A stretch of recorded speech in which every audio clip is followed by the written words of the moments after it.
This driver is a former NASCAR Cup Series and Xfinity Series driver and owner. Labonte holds the record for the longest amount of time between NASCAR Cup Series championships, 12 years. He won the first in 1984 and the final in 1996. The winner in all three of NASCAR's National Top Touring Series. This man also is known as the Iron Man after breaking Richard Petty's consecutive start record. This is Terry Labonte. Terry Labonte started his racing career at age 7, racing quarter midgets, winning a national championship at the age of 9. He moved up to the local asphalt track in stock car, winning track championships in Houston and San Antonio between the years of 1975 and 1977. That is when Labonte met his future NASCAR Cup Series car owner, Billy Hagen. In 1978, he made his NASCAR Cup Series debut at Darlington Raceway, driving a number 92 Duck Industries Chevrolet. His best finish was 4th at Richmond in the fall. In those 5 starts, he scored 1 top 5 and 3 top 10s. 1979 NASCAR Cup Series season, Terry returned to the Billy Hagan Racing team in their number 44 Stratagraph Chevrolet, full-time. He was up against Dale Earnhardt and Joe Milliken for Rookie of the Year honors. Labonte had a very solid season, coming up short, though, as far as the Rookie of the Year honors, though his best finish was 3rd at Darlington in the fall. Overall, he scored 0 poles, 0 wins, 2 top 5s, and 13 top 10s, finishing a solid 10th in final points. Then was the 1980 NASCAR Cup Series season, and Labonte returned to the number 44 Chevrolet, full-time for Hagan Racing. He was finally able to win his first NASCAR Cup Series race on Labor Day weekend at Darlington in the fall. Overall, he scored 0 poles, 1 win, 6 top 5s, and 16 top 10s, finishing an even better 8th in final points.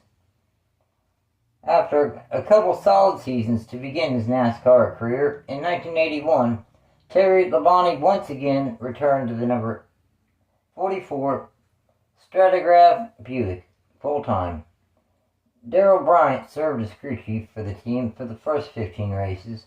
Then Terry's father, Bob, filled in for 2 races, until Suitcase Jake Elder came on and made the final 14 starts of the season for the team as their crew chief. J.D. Stacy became the team's primary sponsor for the final 9 races of the season. Labonte was able to win his first 2 poles at Atlanta in the spring and College Station in the summer. His best finish was 2nd at Daytona in the spring. Overall, he scored 2 poles, 0 wins, 8 top 5s, and 17 top 10s, finishing 4th in final points. While Labonte did not find his victory lane in 1981, in 1982, he returned to the number 44 J.D. Stacy Texas Jeans Buick full-time. J.D. Stacy served as primary sponsor until the end of race 14. Then Texas Jeans replaced Stacy as sponsor of the number 44 team. Elder remained as crew chief for the team in 1982. Labonte's best start was 1st twice, in Pocono in the spring and Riverside in the summer. His best finish, in fact, was 2nd, and that came 6 different times at Rockingham, North Wilkesboro, Talladega, and Nashville Fairgrounds. Well, Nashville Fairgrounds, he won both races.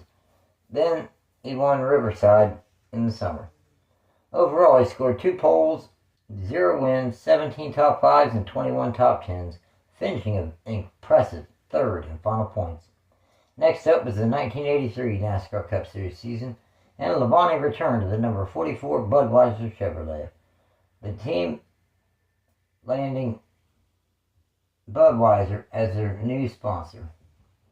Former Richard Petty crew chief Dale Inman became the team's crew chief.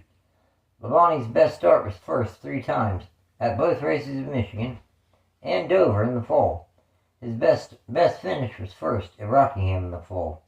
Overall, he scored 3 poles, 1 win, 11 top 5s, and 20 top 10s, finishing a solid 5th in final points. The 1984 NASCAR Cup Series season came, and once again, Labonte was behind the wheel of the number 44 Piedmont Airlines Chevrolet full-time. His best start was first 3 times at both Riverside races and Dover in the fall. His best finish was first twice at Riverside in the spring, then at Bristol in the fall. Overall, he scored 2 poles, 2 wins, 17 top 5s, and 24 top 10 finishes, finishing first in final points, winning him and the team's first, and the team's only, NASCAR Cup Series championship. After winning the championship the season prior, in '85, the Hagan Racing team had a new crew chief, Steve Mill. He became the team's, leader. Terry Labonte was back behind the wheel of the number 44 Piedmont Airlines Chevrolet full-time. His best start was first 4 times at Dover in the spring, both races at Rockingham and Riverside in the fall. His best finish was first at Riverside in the spring. Overall, he scored 4 poles, 1 win, 8 top 5s, and 17 top 10s, finishing 7th in final points. In the fall at Charlotte, Labonte made his Xfinity Series debut driving a number 17 Budweiser Chevrolet that Darrell Waltrip owned, starting 16th and finishing first. Winning his first ever Xfinity Series start. The next season, in 1986, Labonte returned to the number 44 Piedmont Airlines Oldsmobile full-time for Hagan Racing for one final season. His best start was first in the spring at Rockingham, and his best finish was first also in the spring at Rockingham. Overall, he scored 1 pole, 1 win, 5 top 5s, and 10 top 10s, finishing a somewhat disappointing 12th in final points. Then, Terry made 2 Xfinity Series starts, driving for his own team in a number 44 Piedmont Airlines Buick. His best start was first, and his best finish was second, both coming at Road Atlanta in the summer. He scored 1 pole, 0 wins, 1 top 5, and 1 top 10. At the end of the season, Hagan Racing and Labonte parted ways for now. Another high-profile team changed drivers at the end of the '86 season as well. Juniorjohnson and Associates had just split with Darrell Waltrip, leaving the seat of the number 11 Budweiser Chevrolet wide open for Terry to fill. So, he did just that for the 1987 season. Jeff Hammond stayed on as the team's crew chief until after race 12 at Pocono. Johnson pulled out Hammond and put Tim Brewer in his place as the team's crew chief. For more on the whole Juniorjohnson Associates story, check out our archives. The titles, NASCAR's Lost Teams, Juniorjohnson and Associates. And it has all the information you could ever want.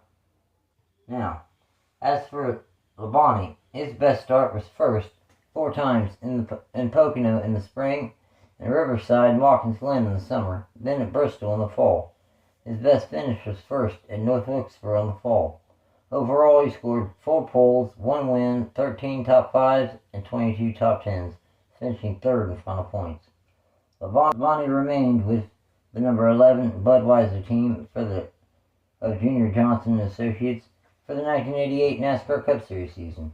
His best start was first, and his best finish was first, both coming at Richmond in the spring. This ended up being the only pole or victory he would score all season. Though he did have a pretty solid year, though. Overall, scoring 1 pole, 1 win, 11 top 5s, and 18 top 10s, finishing a solid 4th in final points. The 1989 NASCAR Cup Series season saw Terry Labonte finish out his 3rd year of his contract with Juniorjohnson. The team switched to Ford in '89.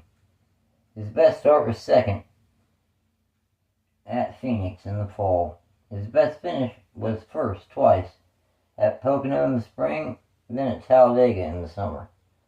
Overall, he scored 0 poles, 2 wins, 9 top 5s, and 11 top 10s, finishing 10th in final points. Now, in 1990, Labonte had plans to run a self-owned operation in the Cup Series, but when he failed to land a full-time sponsor for his operation, he scrapped those plans.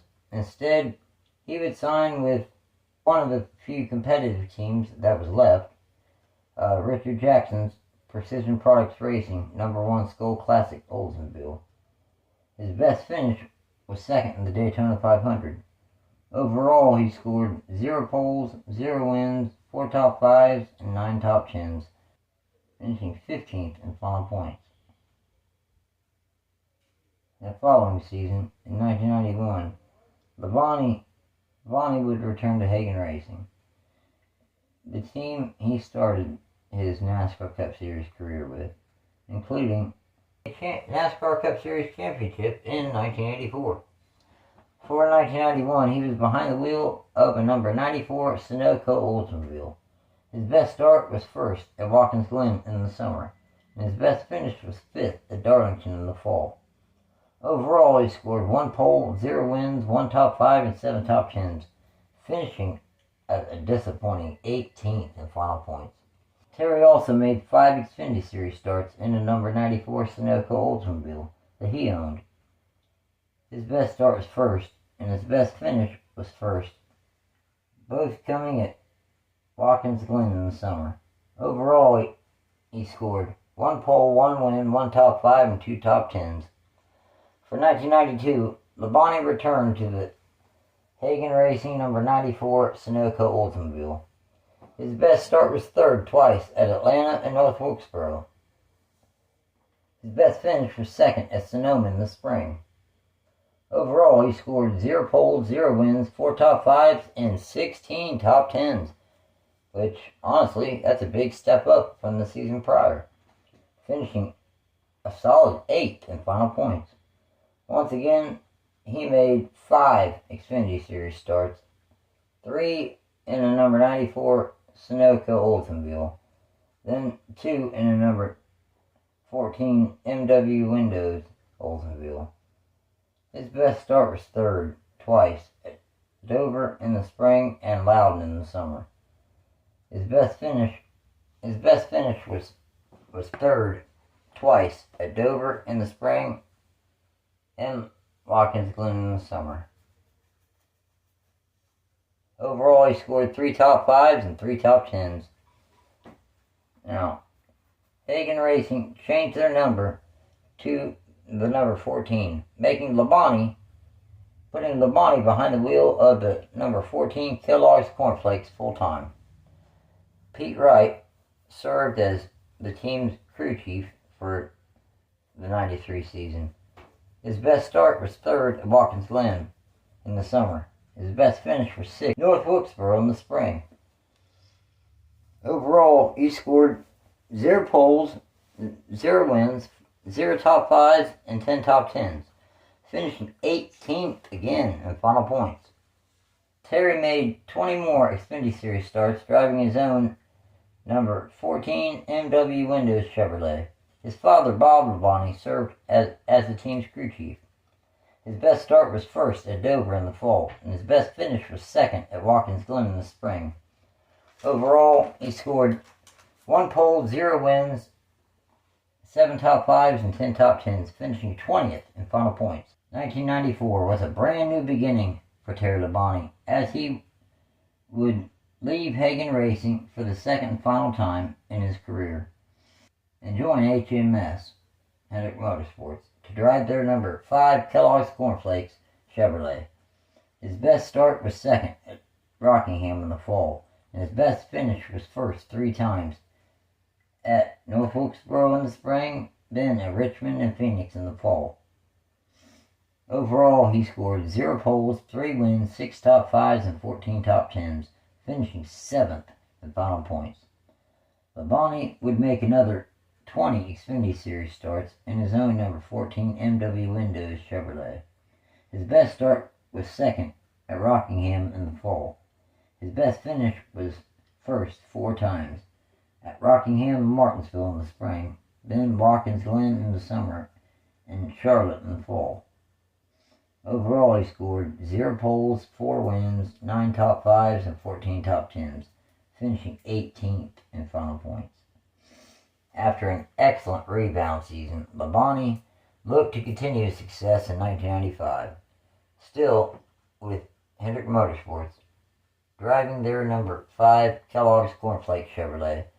His best start was first at Talladega in the spring, and his best finish was first 3 times at Richmond and Pocono in the spring, then at Bristol in the summer. Yeah, with that tangle with Dale Earnhardt on the last lap, but Labonte still got the victory. Overall, he scored 1 pole, 3 wins, 14 top 5s, and 17 top 10s, finishing 6th in final points. Terry made 19 Xfinity Series starts, driving his own number 14 MW Windows Chevrolet. His best start was first, and his best finish was first, both coming at Watkins Glen in the summer. Overall, he scored 1 pole, 1 win, 9 top 5s, and 11 top 10s, finishing 17th in final Xfinity Series points. Also in 1995, Labonte made 3 Truck Series starts. He never finished lower than 3rd place. His best start was first, and his best finish was first in Richmond. Overall, he scored 1 pole, 1 win, 3 top 5s, and 3 top 10s, behind the wheel of a number 5 DuPont Refinishes Chevrolet for Rick Hendrick. Then, in 1996, Labonte once again returned to the number 5 Kellogg's Cornflake Chevrolet for HMS full-time in the NASCAR Cup Series. Gary DeHart served as Labonte's crew chief for his entire first 3 seasons with HMS, including this season. His best start was first 4 times at Rockingham, Richmond, North Wilkesboro, and Sonoma in the spring. He also surpassed Richard Petty's record for most starts in this season. His best finish was first twice at North Wilkesboro in the spring, then Charlotte in the fall. Overall, he scored 4 poles, 2 wins, 21 top 5s, and 24 top 10s, finishing first in the point standings, winning his 2nd and final Cup Series championship, making him the driver with the most time between championship reigns, 12 years. With Labonte winning his 2nd career NASCAR Cup Series championship the season prior, made 19 Xfinity Series starts, driving his own number 5 Actrum Chevrolet. His best start was 2nd at Darlington in the fall. Now, his best finish was first 3 times at Atlanta and Watkins Glen in the spring, then at Darlington in the fall, finishing an incredible 11th in final Xfinity Series points, and the driver didn't even run 8 of the races. Finishing 11th in points in the Xfinity Series is pretty incredible. Then the following year in 1998, of course, Labonte was back at Hendrick Motorsports, driving their number 5 Kellogg's Cornflake Chevrolet. Andy Graves came on as the team's new crew chief. Labonte's best start was 4th. His best finish was 1st, both coming at Texas, which, well, turns out to be Terry's home track in the spring.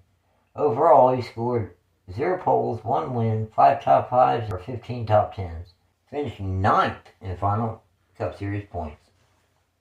98 was the final season that Labonte would drive wearing his mustache that he became so synonymous with. 1999 was the first season without it, and he actually had a reasonable season. His best start was 4th, and his best finish was 1st, both coming at Texas in the spring. He got into a tangle with Dale Earnhardt at Bristol, kind of similar to how they did in 1995. But this time, Dale Earnhardt came out the winner. And Terry was sitting on the backstretch, and his reverse gear, if it didn't break, he had a plan. He was going to reverse. When Dale was coming down the backstretch on that cool-down lap, he was going to crash right into him. That was his plan. And luckily for Dale Earnhardt, and probably luckily for Terry, because, when we're mad, we all make, bad decisions. So, or decisions, let's say, we wouldn't make when we were with calmer heads. Everyone knows what I mean. So, luckily that broke. But yeah, that was Terry's plan in 1999 at Bristol. And, not to mention, he also did win it was a non-points race, but he did win the All-Star race at the Winston in a special paint-schemed Kellogg's car. He did great that night. So, there's Labonte. He's awesome. Overall, he scored 0 poles, 1 win, 1 top 5, 7 top 10s, finishing 12th in final points. 44 Slim Jim Chevrolet, starting 8th at Fontana. That was his best start in the spring, and his best finish was 1st at Talladega in the spring. For the 1999 season, overall he scored 0 poles, 1 win, 3 top 5s, and 4 top 10s, finishing 30th in final Xfinity Series points.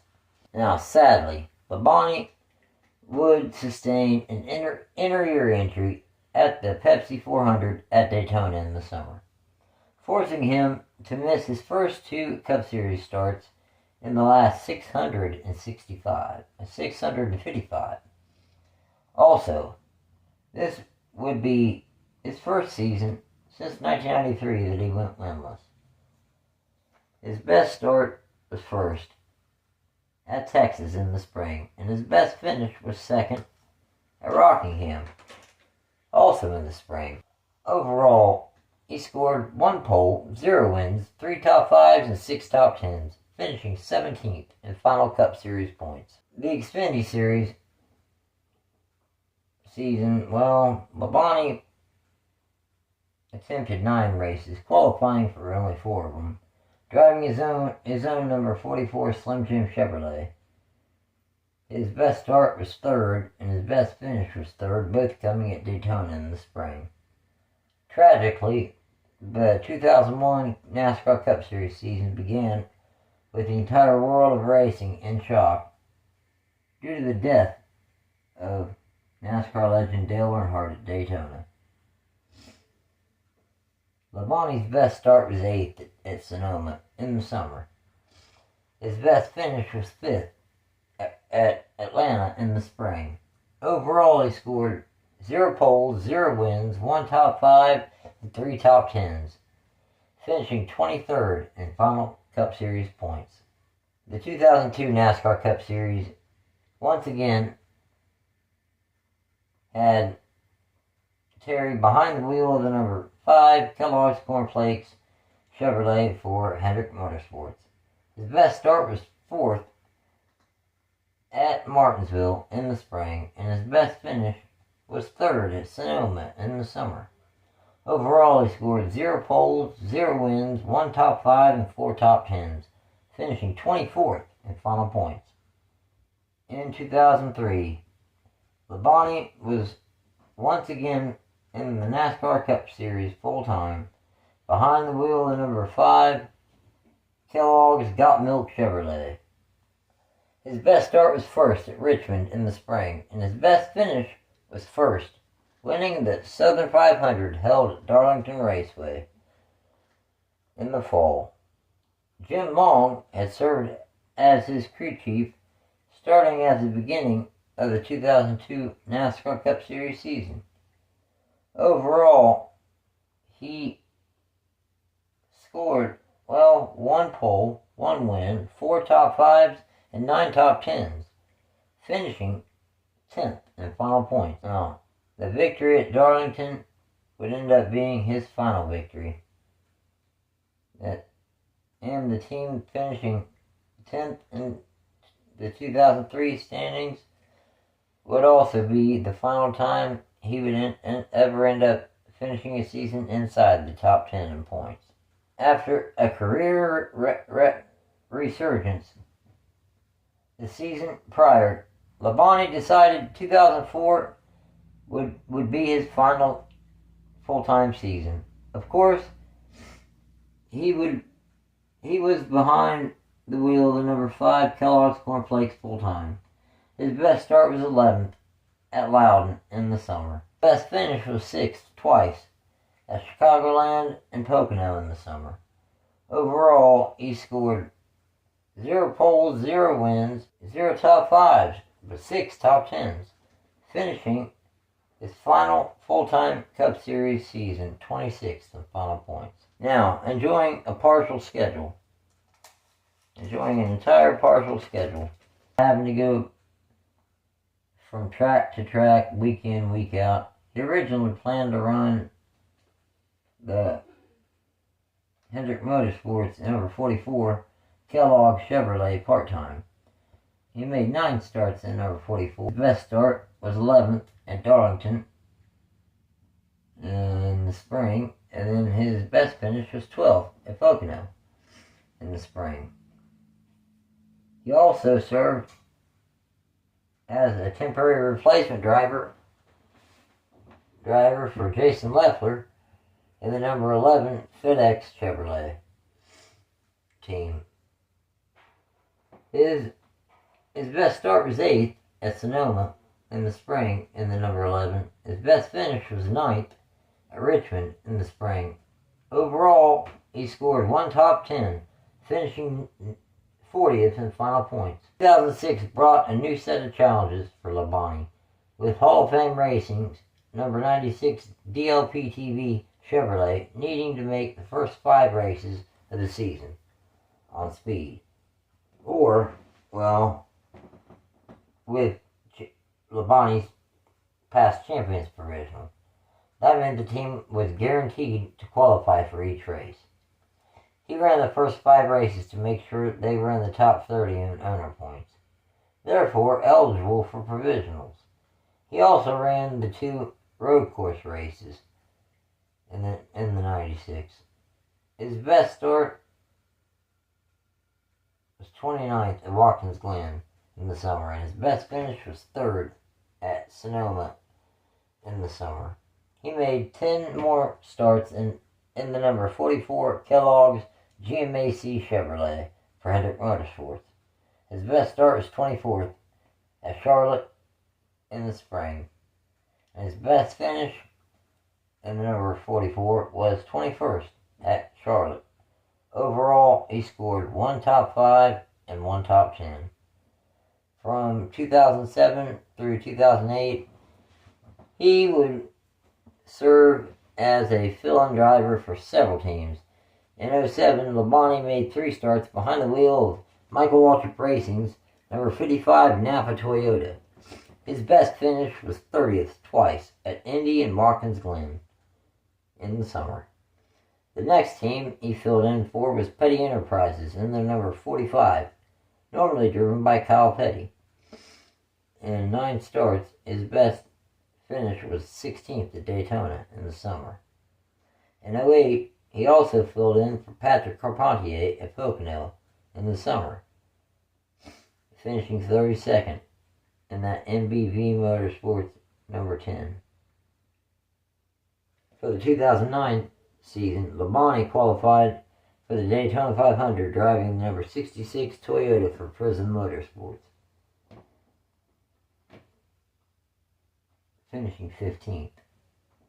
Halfway through the season, he began periodically making starts for the number 08 Toyota owned by Nascarcupseries Racing.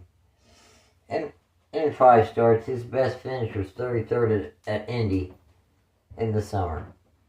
After being out of the sport for over a decade, Billy Stavola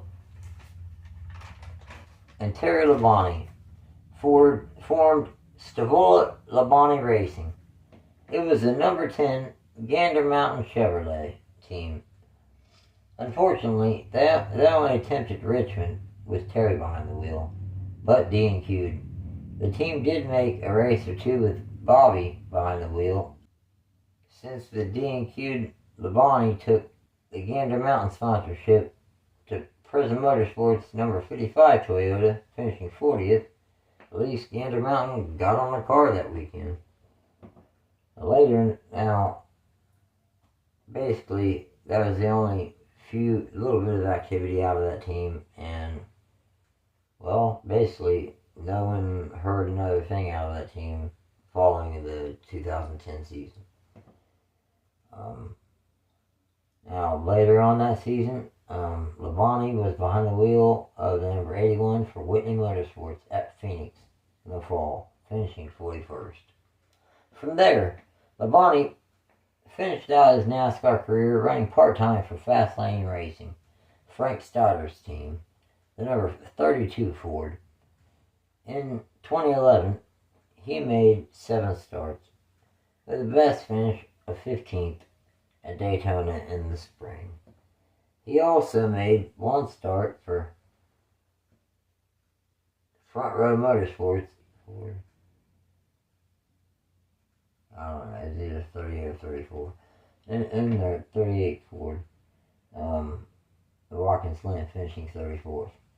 Now, in 2012, Labonte only ran the 4 super speedway races, with his best finish of 16th at Talladega in the fall.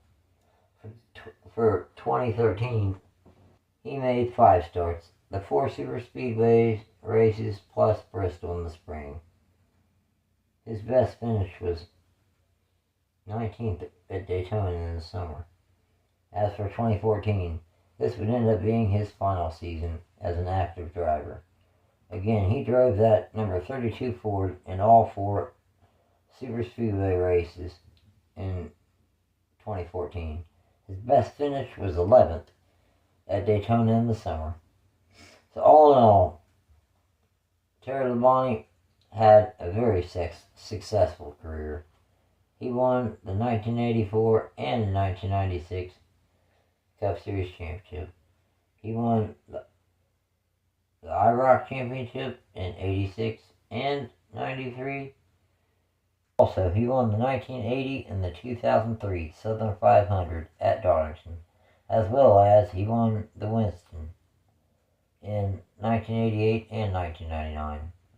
Overall, Labonte made 890 NASCAR Cup Series starts, scoring 27 poles, 24 wins, 361 top 10s, and 2 championships. Thanks, Terry. We appreciate everything you've done for this sport. You're the man. I hope you enjoyed this. Take care.